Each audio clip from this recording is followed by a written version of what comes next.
Engkau yang mengenyangkan kami, Engkau yang memberikan segala keperluan kami. Juga di dalam kehidupan rohani kami, Engkau senantiasa memberikan makanan rohani yang mengenyangkan jiwa kami. Terima kasih untuk kesempatan pagi ini Tuhan, kami bisa menikmati firman-Mu.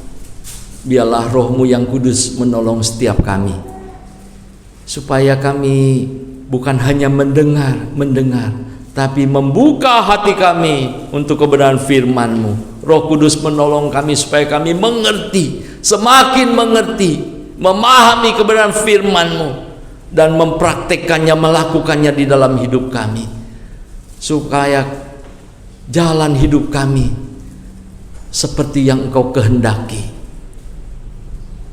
dan kami menjadi orang-orang yang berbahagia, beruntung oleh karena Tuhan yang memimpin.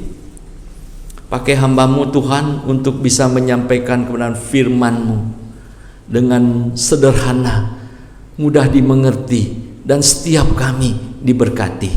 Engkau yang menjauhkan kami dari segala gangguan, dari segala hal yang bisa menyebabkan fokus kami terganggu.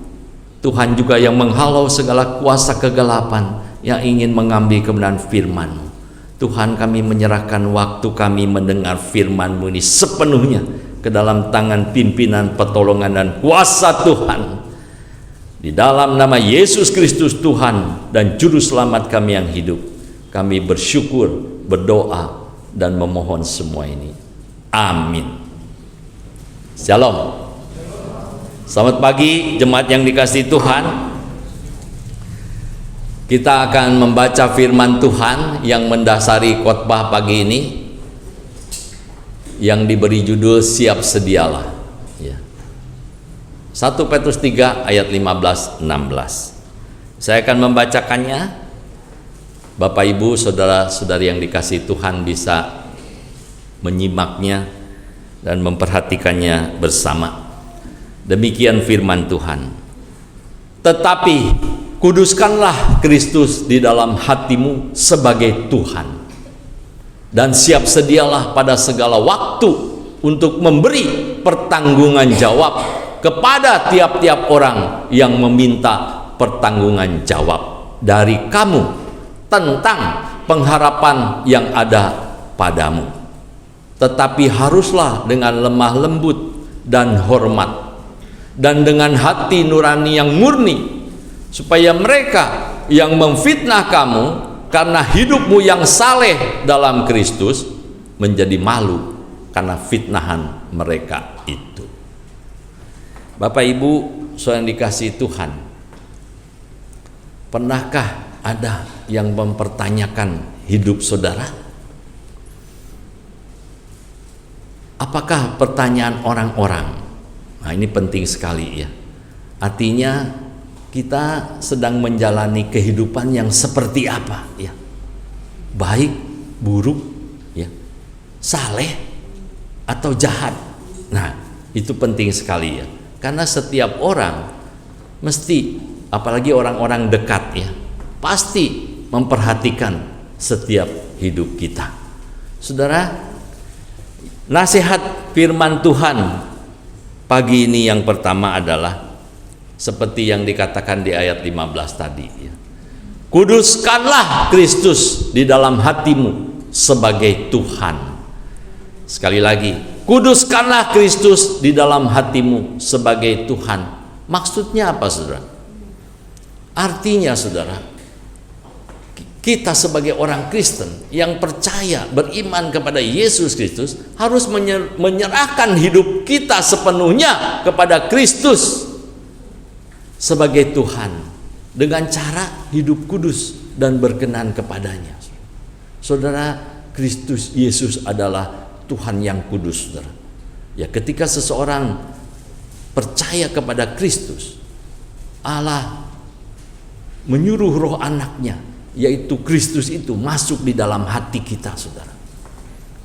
Dia yang kudus masuk di dalam hidup kita. Artinya kita menjadi ciptaan baru, saudara. Ya, karena kalau kita tidak percaya kepada Kristus, tidak mungkin Kristus masuk di dalam hati kita. Ya. Kalau kita tidak memiliki iman, tidak percaya kepada Kristus, tidak mungkin Kristus masuk di dalam hati orang tersebut. Ya, nggak cocok, saudara. Karena orang yang tidak percaya Kristus itu orang yang berdosa. Ya. Setiap kita berdosa, setiap kita orang-orang berdosa dulunya. Ya, sama seperti yang dikatakan Rasul Paulus, ya, di Efesus 2. Dulu kamu sudah mati karena pelanggaran-pelanggaran dan dosamu. Ya, kamu mengikuti roh-roh dunia ini. Saudara, ketika seseorang percaya Yesus Kristus, dia dihidupkan kembali, ya, hidup baru, menjadi ciptaan baru di dalam Kristus Yesus. Kristus ada di dalam hati kita.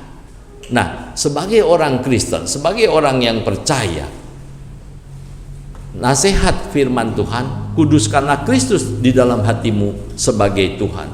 Artinya apa? Menjadikan Yesus Kristus itu sebagai Tuhan kita. Saudara, kata Tuhan itu yang dipakai kurios, ya, di dalam bahasa aslinya. Artinya itu majikan. Artinya dia itu tuan. Artinya dia tuh bos. Ya. Jadi yang memerintah hidup kita itu Tuhan. Ya. Ketika seseorang menyerahkan hidup sepenuhnya kepada Kristus, Kristuslah yang harus menjadi bos kita. Bukan kita hidup dipimpin oleh diri sendiri atau kehendak kita sendiri, tetapi biarlah kehendak Tuhan yang menjadikan pedoman kita. Itu artinya kuduskanlah Kristus di dalam hatimu sebagai Tuhan. Ya. Apakah Kristus Yesus yang kita percaya itu sudah sungguh-sungguh menjadi Tuhan di dalam hidup kita?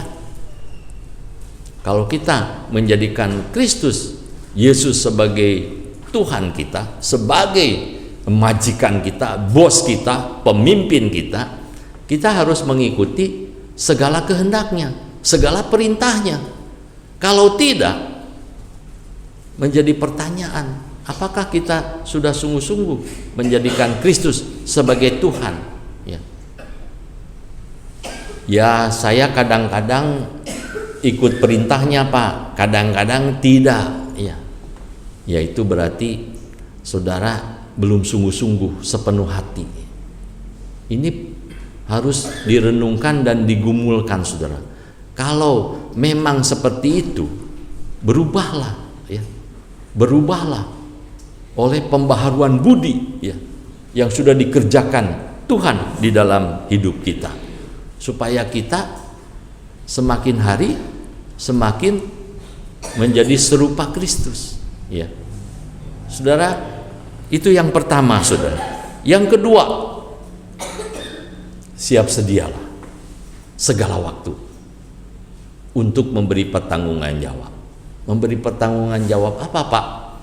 Maksudnya di dalam ayat tersebut seperti ini, saudara. Kapan saja setiap kita orang Kristen, ya, harus bisa dan siap sedia menjelaskan kepada siapa saja yang mempertanyakan tentang iman dan pengharapan kita kepada Kristus. Ya. Artinya ini bersaksi bagi Tuhan kita. Siapapun kita, saudara. Kalau saudara mengaku percaya kepada Kristus, artinya menjadi pengikut Kristus, yang disebut Kristen itu, ya. Kristen itu artinya pengikut Kristus. Atau Kristus-Kristus kecil. Harus bisa, saudara, menjelaskan. Kalau ada orang mempertanyakan, kenapa kamu hidupnya seperti itu, ya, kamu rela membuang segala yang kamu kasihi dan menyerahkannya kepada Tuhan, ya. Artinya kenapa fokus hidupmu hanya kepada Kristus, ya. Saudara harus bisa menjelaskan. Disitulah kesempatan bersaksi, saudara. Bersaksi, memberitakan nama Yesus. Mengapa saya berubah? Dulu saya seperti ini, saya sekarang seperti ini. Oleh karena saya mengikuti apa kata Tuhan. Dengan kata lain, karena saya melakukan firman Tuhan. Ya. Saya mengasihi Tuhan saya percaya kepada Dia, saya hidup mau seturut kehendaknya. Berubah, saudara. Ya. Kecuali kalau saudara bukan orang Kristen, saudara bisa cuek aja, ya, nggak peduli. Tetapi kalau menamakan diri Kristen, pengikut Kristus, kita harus siap sedia kapan saja, kepada siapa saja, ya, kepada tiap-tiap orang kita beritakan, kasih tahu siapa Yesus yang mengubah hidup saya. Itu kesaksian, saudara. Dengan kata lain, saudara memberitakan Injil. Saya berubah oleh karena Kristus, ya. Dulu saya merokok, sekarang saya tidak. Kenapa? Kata teman saya,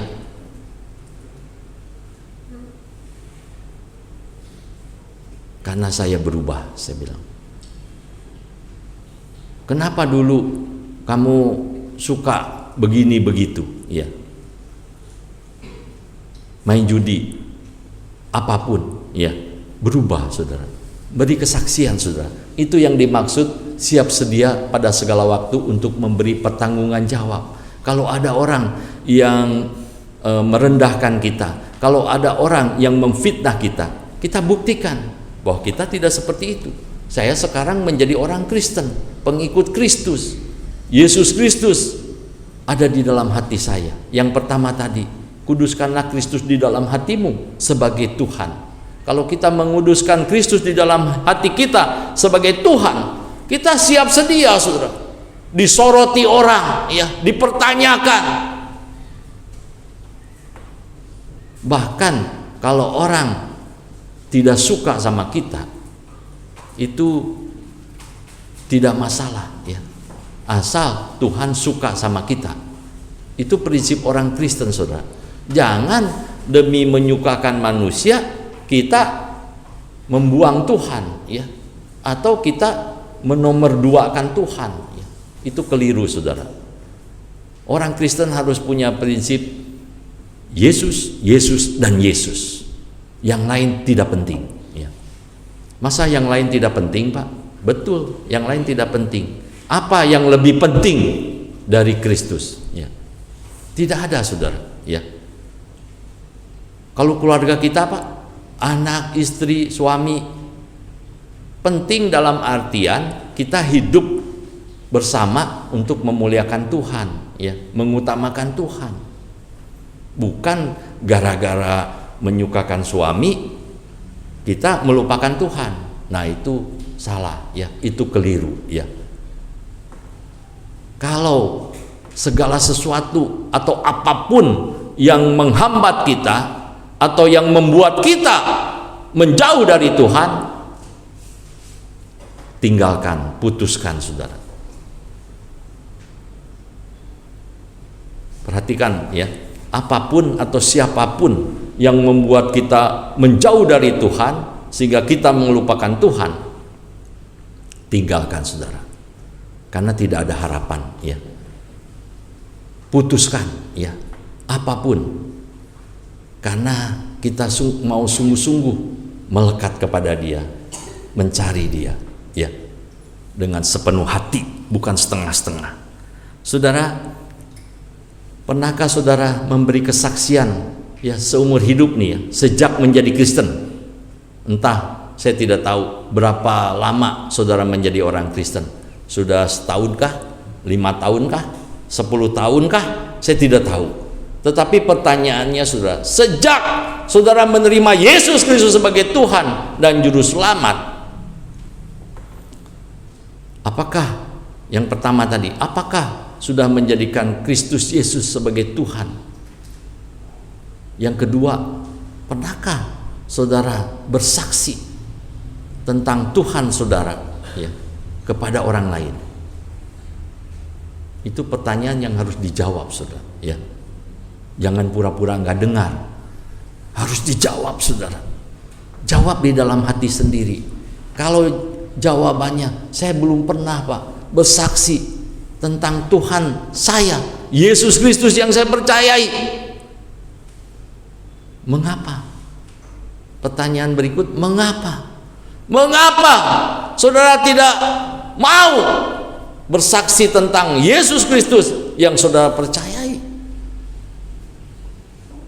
Macam-macam jawabannya ya. Bisa, karena saya belum sungguh-sungguh percaya, Pak. Oh, itu masuk akal ya, karena belum sungguh-sungguh percaya ya. Kalau orang kan belum sungguh-sungguh percaya, artinya belum mau ya. Misalnya ada satu jembatan ya, jembatan kelihatannya ini kurang kuat deh ya. Mungkin kalau orang berjalan kaki di situ juga mungkin belum kuat ya, apalagi kalau pakai kendaraan, pakai motor atau mobil ya. Kalau saudara tidak percaya, saudara tidak akan lewat situ ya, karena takut roboh nanti. Saya lewat situ, jembatannya kelihatan seperti itu, nanti roboh. Saya nggak mau. Nah, itu artinya belum percaya sungguh-sungguh, saudara ya. Kalau saudara yakin ya, jembatan ini kuat ya, saudara dengan berani maju terus ya. Sekalipun saudara bawa beban yang berat, saudara percaya jembatan ini mampu menahan berat saya dan beban yang saya pikul. Saudara akan berani lewat jalan, saudara. Sama, saudara.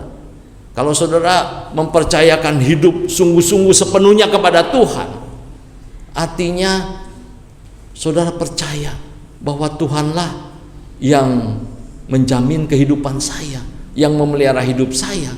Dialah yang menentukan segala sesuatu. Kalau saudara percaya, saudara akan bersaksi tentang yang saudara percayai itu, supaya orang-orang juga bisa, satu, melihat bahwa kita hidup sungguh-sungguh di dalam iman percaya kita. Yang kedua, supaya orang lain juga tertarik dan mau mempercayai apa yang kita percayai. Kalau saudara menjadikan Yesus Kristus sebagai Tuhan dan Juru Selamat pribadi, saudara pasti akan saksikan. Kalau bisa kepada semua orang, beritakan, saksikan. Ini loh hidup saya diubahkan Tuhan. Sejak saya menerima Dia sebagai Tuhan dan Juru Selamat saya, ada damai sejahtera, sukacita, ada jaminan kehidupan kekal yang dijanjikan Tuhan bagi saya. Jadi ketika saya hidup selesai di dunia ini, Tuhan akan membawa saya kepada kehidupan kekal yang disediakan oleh Dia di rumah Bapa di sorga. Saudara saksikan. Kalau ada pertanyaan-pertanyaan, memangnya beneran seperti itu, jelaskan, saudara. Jelaskan, siap sedia ya. Jangan malu, jangan takut, jangan gentar, saudara. Harus yakin ya. Beritakan, siap sedia, baik atau tidak baik waktunya. Bagi kita atau bagi saudara yang belum pernah bersaksi, firman Tuhan pagi ini mengingatkan kita atau mendorong supaya kita siap sedia bersaksi bagi Tuhan bagi Tuhan kita, baik atau tidak, siap sedia pada segala waktu, saudara. Yang ketiga, milikilah hati nurani yang murni. Firman Tuhan tadi di ayat 16 mengatakan harus dengan lemah lembut dan hormat. Sampaikan kesaksian kita harus lemah lembut dan hormat, tetapi juga dengan hati nurani yang murni. Dengan hati nurani yang murni, saudara. Ada yang mengatakan hati nurani itu adalah suara Tuhan dalam hatimu. Suara Tuhan dalam hatimu. Artinya apa? Kalau setiap orang itu memiliki hati nurani, saudara, baik yang percaya Tuhan Yesus maupun yang belum, itu memiliki hati nurani. Orang yang tidak mengenal Kristus atau yang non-Kristen, ketika dia berbuat yang salah, hati nuraninya tuh menuduh ya. Kamu salah, kamu salah, kamu salah. Itu hati nurani, saudara. Makanya ada orang-orang mengatakan itu hati nurani itu suara Tuhan dalam hatimu. Ada seorang hamba Tuhan yang bernama Warren Wiersbe mengatakan, hati nurani dapat dibandingkan dengan kaca jendela yang menerima cahaya kebenaran Allah. Jika kita terus-menerus tidak taat, kaca jendela itu makin lama makin kotor, sehingga cahaya kebenaran Allah tidak dapat menembusnya lagi. Hal ini menimbulkan suatu suara hati yang najis. Itu di Titus 1 ayat 15. Kalau seseorang terus melakukan kesalahan, hati nurani itu tidak diam, saudara. Selalu menyatakan salah. Sama juga kalau kita melakukan yang baik, hati nurani itu berbicara, baik, kamu lakukan yang baik, yang benar. Itu hati nurani, saudara. Ya. Kemudian ada yang disebut hati nurani yang sesat, saudara. Adalah hati yang telah begitu berdosa. Ini masih pendapat dari Warren Wiersbe, ya. Hati yang telah begitu berdosa sehingga tidak lagi peka terhadap apa yang baik dan apa yang salah. 1 Timotius 4 ayat 2. Mari kita lihat 1 Timotius 4 ayat 2 dulu. 1 Timotius 4 ayat 2.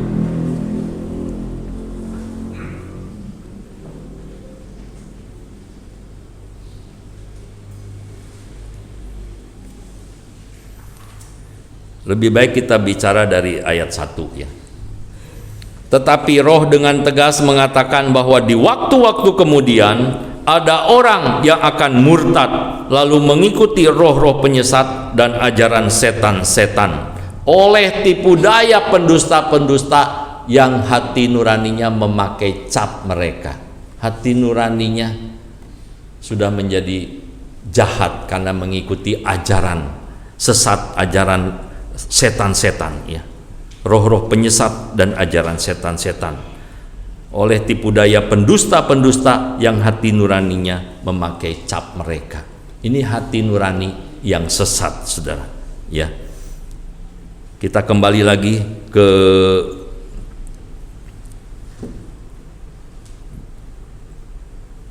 pembahasan. Bahkan mungkin juga hati nurani itu sudah begitu teracuni sehingga menyetujui hal yang jahat dan menyalahkan bila orang itu berbuat baik, saudara. Inilah yang menurut Alkitab dinamakan hati nurani yang jahat. Bisa seseorang mempunyai hati nurani yang jahat? Bisa, saudara. Ya. Itu dicatat di Ibrani 10 ayat 22. Seorang penjahat merasa bersalah jika ia mengadukan kawan-kawannya, tetapi ia berbahagia jika ia berhasil dalam kejahatannya.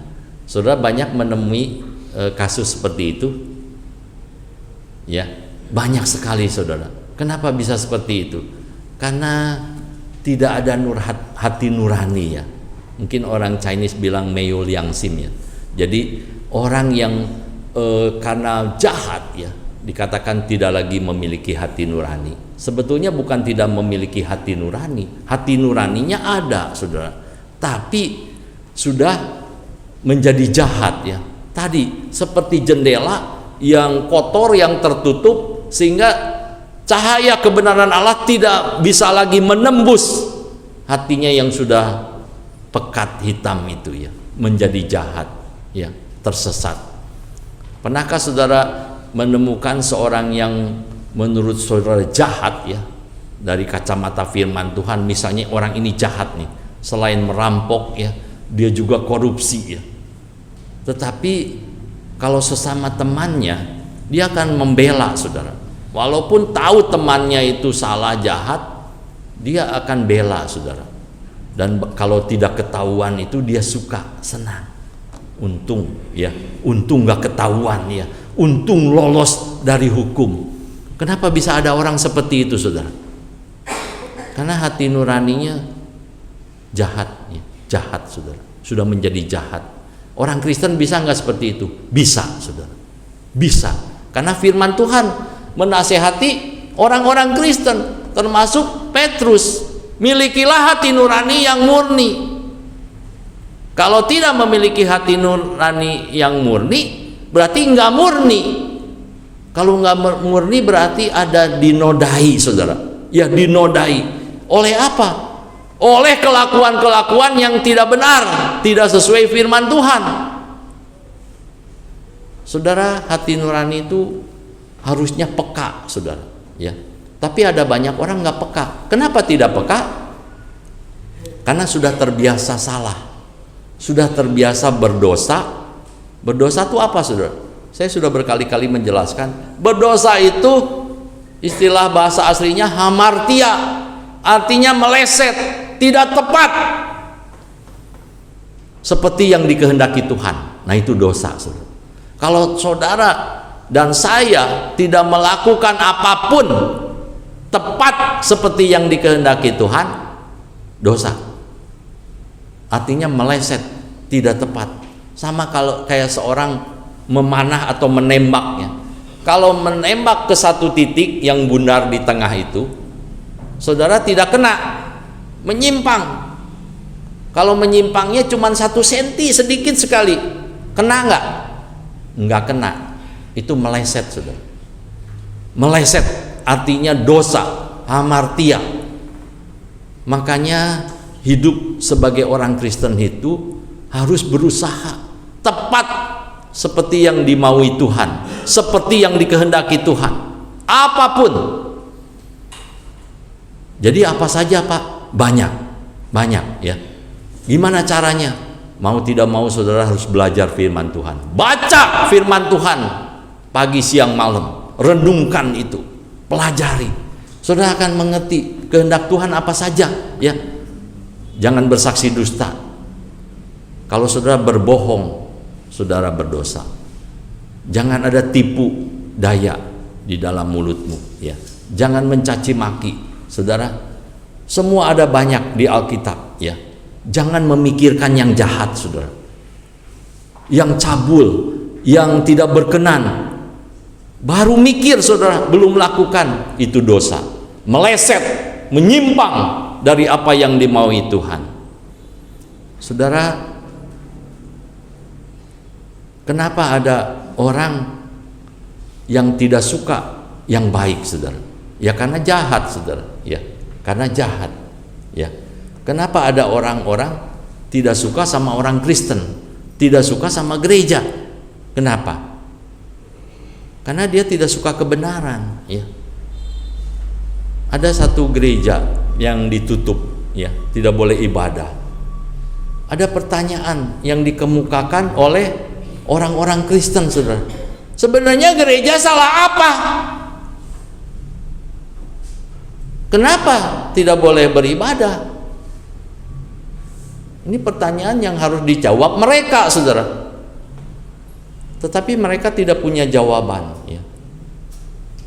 Yang ada memang tidak suka, saudara.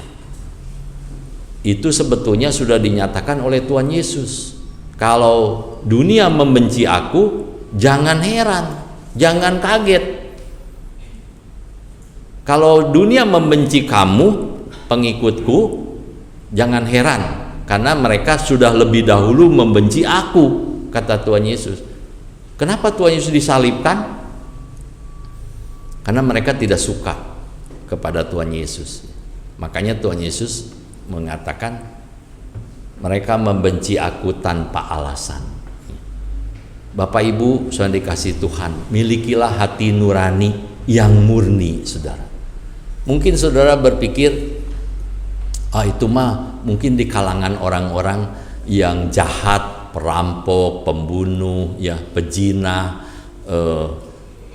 di kalangan gereja orang-orang Kristen mah enggak seperti itu, ya. Hati nuraninya enggak sampai seperti itu, ya. Siapa bilang, saudara? Ya, siapa bilang? Di gereja pun bisa terjadi, saudara, ya. Ketika seseorang ditegur oleh firman Tuhan, kesalahannya, kekeliruannya, ya. Walaupun hamba Tuhan itu benar, saudara, bisa saja dibenci, saudara. Tidak suka dan mulai kasakusuk, ya, dengan yang lain, ya. Bagaimana supaya ada kekuatan untuk menolak firman Tuhan, ya. Bisa seperti itu, saudara, ya. Bukan di sini, saudara, di gereja lain. Di sini mah baik semua, ya. Jadi bisa saja orang itu menggalang kekuatan untuk melawan hamba Tuhan yang menasehati, menegur lewat kebenaran firman Tuhan. Tetapi karena menolak kebenaran firman Tuhan, ya, enggak terima, saudara. Bisa jadi seperti itu, ya. Mengapa ada gereja pecah belah? Mengapa ada hamba Tuhan dengan hamba Tuhan ribut? Mengapa ada jemaat dengan jemaat? Satu gereja bisa juga ribut, saudara. Firman Tuhan pagi ini, milikilah hati nurani yang murni, saudara. Bahkan mungkin juga hati nurani itu sudah begitu teracuni yang tadi, ya, karena kotor, seperti jendela itu kotor, tidak lagi bisa menerima kebenaran. Yang ada hanya kejahatan, ya, keburukan. Itu hati nurani yang sesat. Apa yang harus kita lakukan untuk memiliki hati nurani yang murni? Jika kita dapat menjalani hidup ini tanpa pernah melanggar firman hukum Allah sedikit pun, kita akan bebas dari rasa bersalah. Betul, saudara? Kalau saudara hidup benar, ya, sesuai dengan firman Tuhan, saudara tidak dituduh oleh hati nurani, ya. Kamu salah, kamu salah, kamu salah, ya. Kalau hati nurani kita menuduh kita dan kita abaikan, saudara, kita tidak bertobat, minta ampun dan lakukan lagi yang benar, hati nurani lama-lama tumpul, saudara, enggak peka, ya. Misalnya, ya, kalau saudara biasa ke gereja Minggu pagi sudah siap-siap, ya, jam 5, jam 6 sudah bangun, saudara saat teduh di rumah berdoa, jam 8 kurang atau setengah 8 sudah datang di gereja. Puji Tuhan, saudara mempersiapkan diri dengan baik, ya. Hati nurani saudara tidak menuduh. Coba kalau saudara datang terlambat, ya, hati nurani menuduh. Kamu telat, kamu telat, kamu tidak tepat waktu. Nah, biasalah, abaikan, dah. Itu hati nurani, saudara, tidak bisa dibohongi, saudara. Apalagi kalau saudara tidak ke gereja, ya. Saudara karena malas, karena ini, karena itu, ya. Saya yakin percaya ada suara Allah di dalam hatimu, itu menuduh saudara. Tidak ke gereja, tidak ibadah, tidak memuji Tuhan. Nah, sedangkan firman Tuhan mengatakan, Ibrani 10 ayat 25, ada yang hafal? Ada? Siapa yang hafal? Coba sebutkan. Ibrani 10 ayat 25. Ada? Nah ini, ya, Lisa sudah membukanya. Janganlah kita menjauhkan diri dari pertemuan-pertemuan ibadah kita seperti dibiasakan oleh beberapa orang. Tetapi marilah kita saling menasehati dan semakin giat melakukannya menjelang hari Tuhan yang mendekat. Semakin hari itu semakin mendekat kedatangan Tuhan, saudara. Saya ingin ingatkan saja, kalau semakin dekat kedatangan Tuhan, semakin giat katanya ibadah. Pertemuan-pertemuan ibadah itu seperti kita pagi ini, saudara. Kalau saudara tahu ayat ini terus mengabaikan, hati nurani menuduh, hati nurani menuduh, abaikan. Biarlah, saya lagi males nih pagi ini, abaikan sekali toh. Minggu depannya datang lagi, minggu depannya tidak lagi, minggu depannya tidak lagi, bulan depan baru datang lagi. Itu hati nurani nuduh terus, saudara. Tapi kita abaikan sambil berkata di dalam hati, tapi emang gua pikirin. Jadi begitu, saudara. Itulah prosesnya, saudara. Pasti setiap kita mengalami itu, ya. Aduh, agak pening nih sedikit, saya nggak ke gereja pagi ini, masuk angin, ya. Padahal kalau mau ditahan sih bisa, mau dibela-belain gitu, bisa datang. Hati nurani mungkin berkata begitu, ya. Kamu kan sebenarnya nggak parah-parah amat, cuman pening sedikit. Udah aja duduk di situ, memuji Tuhan, berdoa, dengar firman Tuhan. Ah, males. Karena memang saya pening sedikit nih pusing nih. Masa Tuhan nggak memaklumi, ya. Tapi kalau dibela-belain sebenarnya bisa, ya. Kalau ke pesta, ke undangan, pening sedikit mah diabaikan, ya. Nggak masalah, saya masih kuat katanya. Kalau gerimis gimana? Wih, apalagi gerimis, ini alasan yang tepat ini. Saya lagi memang mau tidur lagi nih, ya. Nah, jangan lupa saudara, ada hati nurani yang tidak bisa dibohongi, ya, tidak bisa dibohongi. Sebenarnya kamu bisa, tapi kamu mengabaikan. Saudara, kalau itu sering-sering terjadi di dalam kehidupan orang percaya, ya, hati nuraninya itu akan menjadi tumpul, saudara. Akan menjadi tumpul, ya. Dalam segala hal, saudara.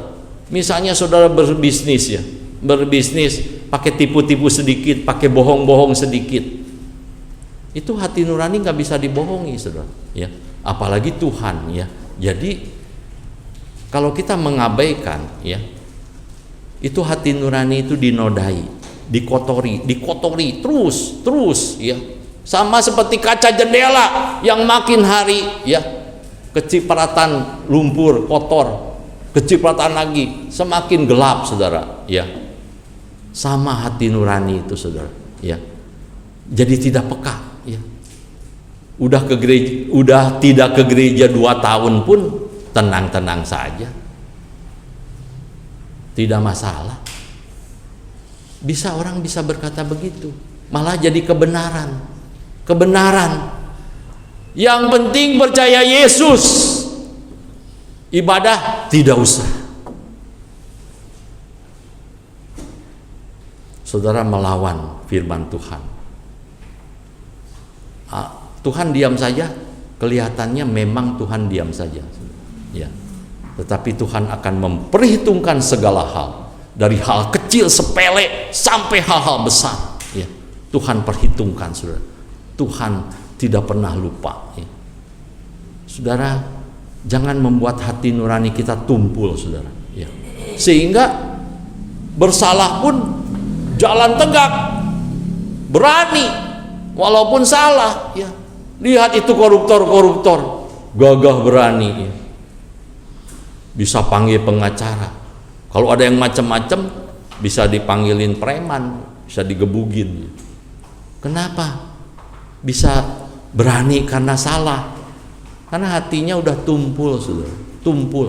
Makin tumpul. Sehingga berbuat salah itu tidak masalah, ya. Saudara, hati-hati, ya. Jangan mempermainkan Tuhan, ya. Ada ayatnya. Jangan sesat. Allah tidak bisa dipermainkan. Apa yang ditabur orang, itu juga yang akan dituainya, ya. Kalau saudara menabur yang tidak baik, saudara menabur yang jahat, apalagi saudara akan menerima hal-hal yang buruk, bahkan yang membuat saudara terpuruk, ya. Jangan sampai, ya, Tuhan membuat kita terpuruk dan susah bangkit. Tuhan ingin supaya kita menjadi anak-anak yang taat, yang memiliki hati nurani yang murni di hadapan Tuhan. Jangan melawan suara hati nurani atau kebenaran firman Tuhan yang kita ketahui. Kalau kita belajar firman Tuhan, ya, lakukan. Tahu firman Tuhan, lakukan. Itu membersihkan hati nurani kita. Kita bisa berjalan dengan sukacita dan damai sejahtera. Karena tidak ada guilty feeling, rasa bersalah yang terus-menerus menuduh kita.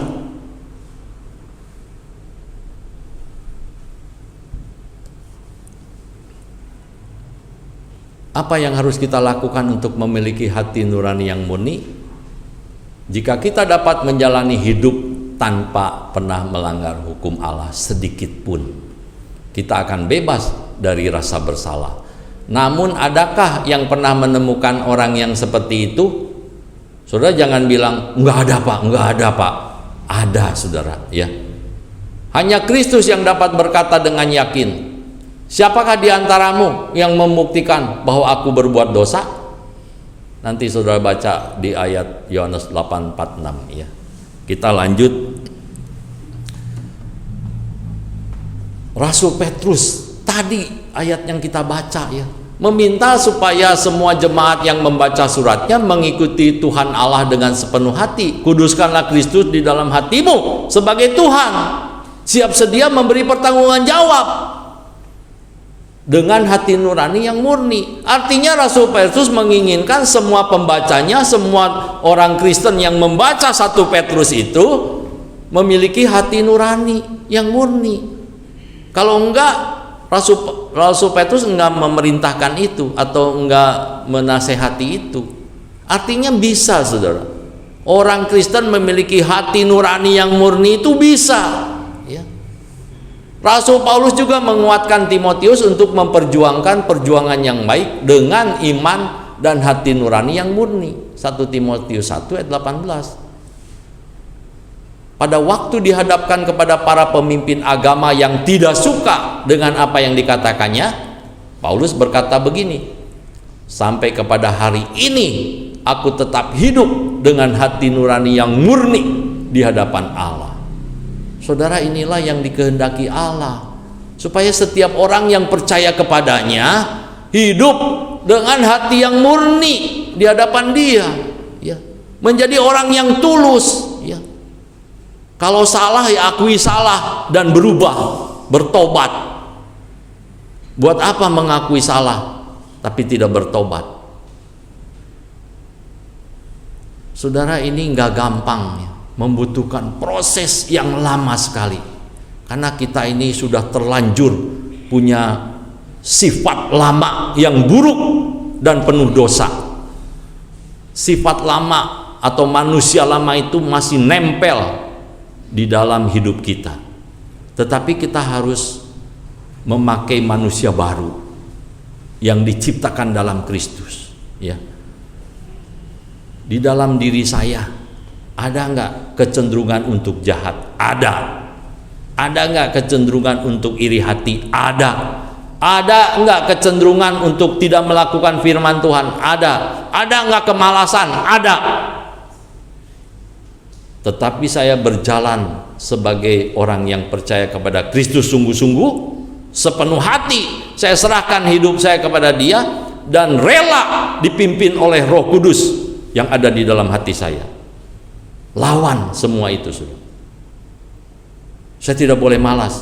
Saya harus memuliakan Tuhan di dalam hidup saya. Saya harus pakai hidup saya untuk beribadah kepada Dia, meninggikan nama Dia, dan Dialah yang utama di dalam hidup saya.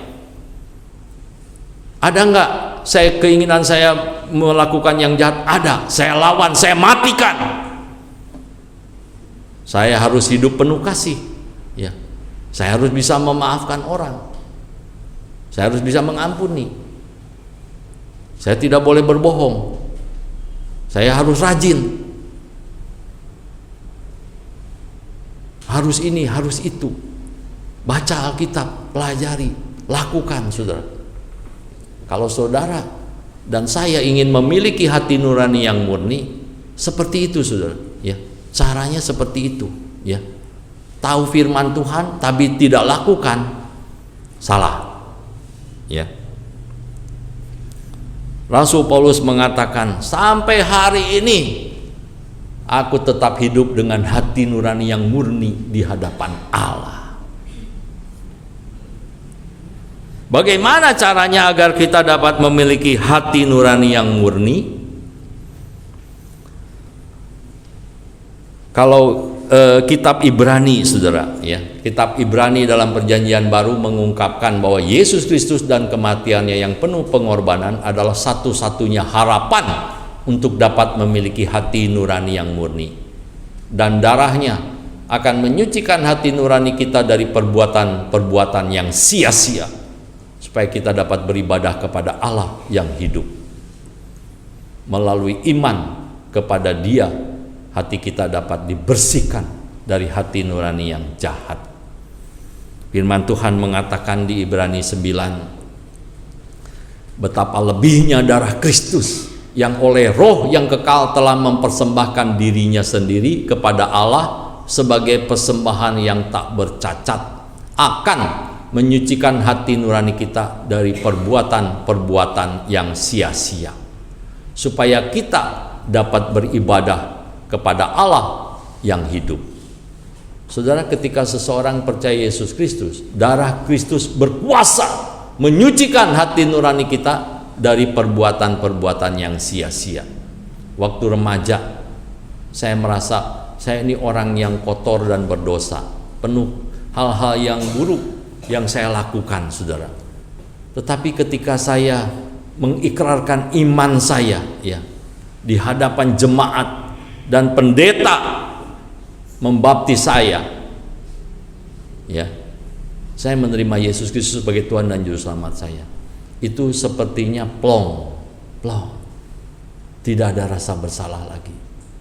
Disucikan, dikuduskan oleh karena iman saya menerima Dia sebagai Tuhan dan Juru Selamat. Menyucikan hati nurani kita dari perbuatan-perbuatan yang sia-sia. Tetapi di dalam perjalanan hidup sebagai orang Kristen, yaitu saudara, ya, godaannya itu saudara menjadi taat atau tidak, taat setia atau tidak.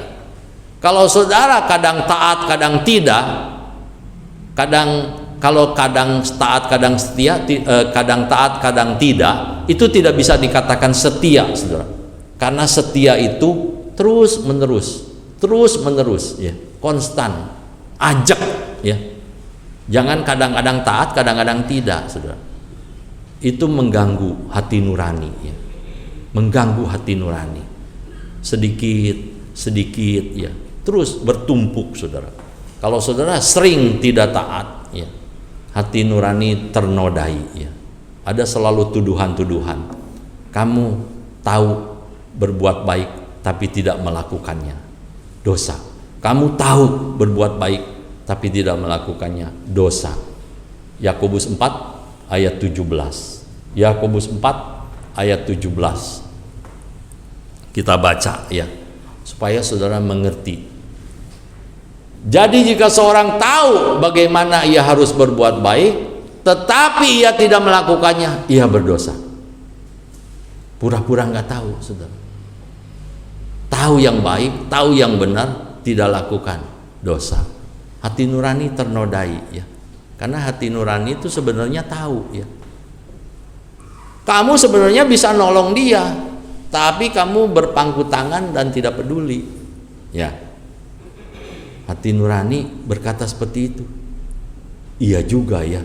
Nah, kalau saudara sadar, terus walaupun terlambat, saudara berubah, lakukan. Nah, itu menolong saudara. Hati nurani jadi kembali lagi di relnya yang benar, saudara. Ya. Tetapi kalau saudara sering, ya, terlalu sering, ya, menodai hati nurani, maka hati nurani saudara lama-lama menjadi hitam, saudara. Hitam pekat, tidak lagi peka akan kebenaran firman Tuhan. Kemudian di dalam Ibrani 10, karena itu marilah kita menghadap Allah dengan hati yang tulus ikhlas dan keyakinan iman yang teguh, oleh karena hati kita telah dibersihkan dari hati nurani yang jahat dan tubuh kita telah dibasuh dengan air yang murni. Waktu orang percaya Yesus, menerima Yesus Kristus sebagai Tuhan dan Juru Selamat, hati nuraninya dibersihkan dari yang jahat. Kalau orang pertama bertobat nih, ya, menjadi Kristen, dia akan rajin ke gereja, baca firman, ya, dengar lagu-lagu rohani, ya. Itu bulan-bulan pertama tuh. Tahun pertama masih bertahan, ya. Walaupun udah agak berat langkah ke gerejanya, ya.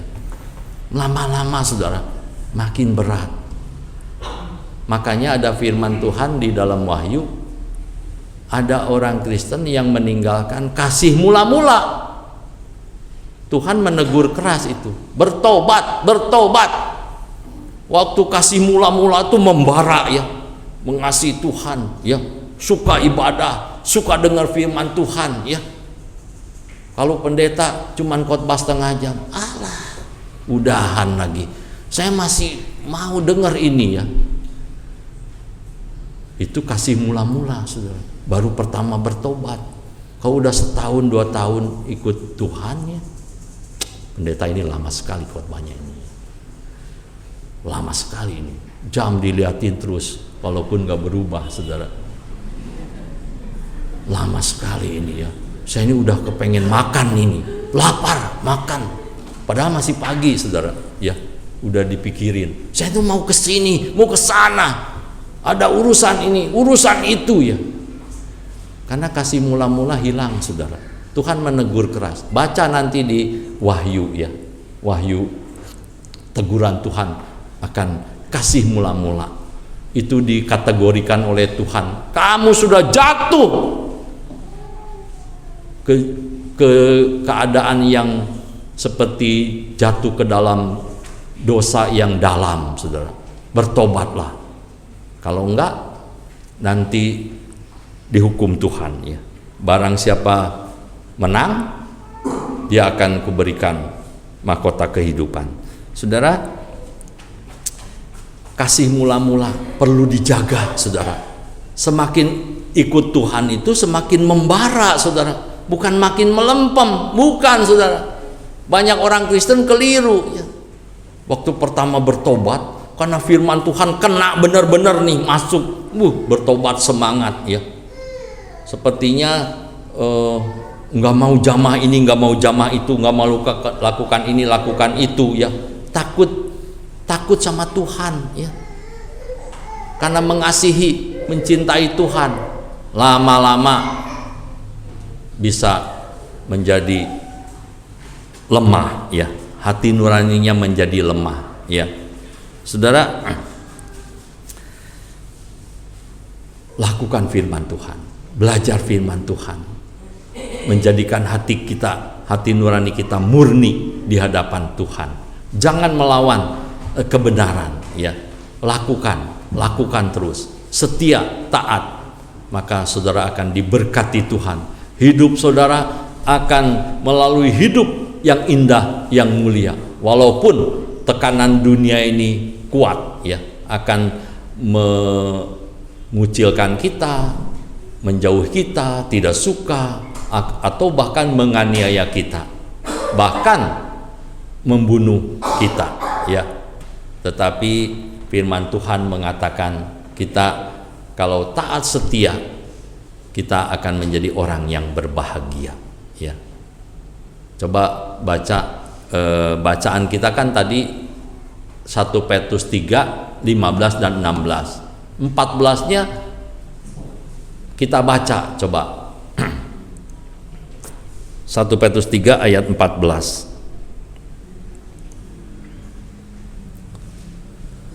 Tetapi sekalipun kamu harus menderita juga karena kebenaran, kamu akan berbahagia. Perhatikan itu kata berbahagia, saudara. Kan sepertinya kontradiksi ya. Tetapi firman Tuhan ini bukan kontradiksi. Memang ajaran-ajaran Alkitab itu sering terlihat paradoks. Menderita kok berbahagia? Memang kalau orang menderita karena kebenaran, bukan menderita karena berbuat dosa, tetapi karena iman kita, oleh karena kita menjadikan Kristus sebagai Tuhan di dalam hati kita, kita seringkali menderita, saudara. Tetapi kita akan menjadi orang yang berbahagia. Sebab itu janganlah kamu takuti apa yang mereka takuti, dan janganlah gentar. Coba ayat 17-nya. Sama prinsipnya, saudara. 1 Petrus 3 ayat 17. Sebab lebih baik menderita karena berbuat baik, jika hal itu dikehendaki Allah, daripada menderita karena berbuat jahat. Saudara, maukah kita mempertahankan iman kita, ya. Semakin berjalan sebagai pengikut Kristus, semakin teguh iman kita dan semakin menjadi pelaku firman-Nya sampai Tuhan memanggil kita. Kita akan berani berdiri di hadapan Tuhan karena kita sudah hidup dengan hati nurani yang murni di hadapan Allah hari lepas hari. Pertanyaan terakhir buat kita, pernahkah Anda merasakan sukacita yang timbul dari hati nurani yang murni? Pernahkah Anda merasakan sukacita yang timbul dari hati nurani yang murni? Kalau belum, berarti harus memiliki hati nurani yang murni, baru akan penuh sukacita, ya. Oleh karena sukacita yang daripada Tuhan, bukan dari dunia ini. Saudara, jadikanlah Kristus sebagai Tuhan, kuduskanlah Dia di dalam hati kita. Siap sedia kita bersaksi bagi Tuhan kita, dan milikilah hati nurani yang murni senantiasa. Mari kita berdoa. Terima kasih Tuhan, firman-Mu yang sudah mengingatkan kami, menegur kami. Kami rindu Tuhan menjadi anak-anak-Mu yang taat setia, sungguh-sungguh menjadikan Engkau Tuhan dan Juru Selamat kami, menguduskan Kristus di dalam hati kami sebagai Tuhan, dan kami mau siap sedia senantiasa bersaksi tentang Engkau, memberikan pertanggungan jawab bagi setiap orang yang mempertanyakan cara hidup kami, iman dan pengharapan kami di dalam Kristus. Kami mau Tuhan menjadi saksi-Mu, tapi jangan biarkan kerinduan tetap kerinduan, kemauan tetap kemauan, tapi tidak pernah terlaksana. Tuhan, doronglah kami Tuhan untuk menjadi pelaku firman. Terima kasih untuk firman-Mu Tuhan. Biarlah firman-Mu tidak berlalu begitu saja, tapi sungguh-sungguh mengubah hidup kami. Firman-Mu kami praktekkan hari lepas hari senantiasa, sehingga hati nurani kami terus disucikan, dibersihkan, sehingga kami bisa memiliki hati nurani yang murni di hadapan-Mu. Kami mau menyerahkan waktu kami, hidup kami, aktivitas kami ke dalam tangan pimpinan dan pertolongan Tuhan. Kami bersyukur, berdoa, memohon semua ini di dalam nama Yesus Kristus, Tuhan dan Juru Selamat kami yang hidup. Amin.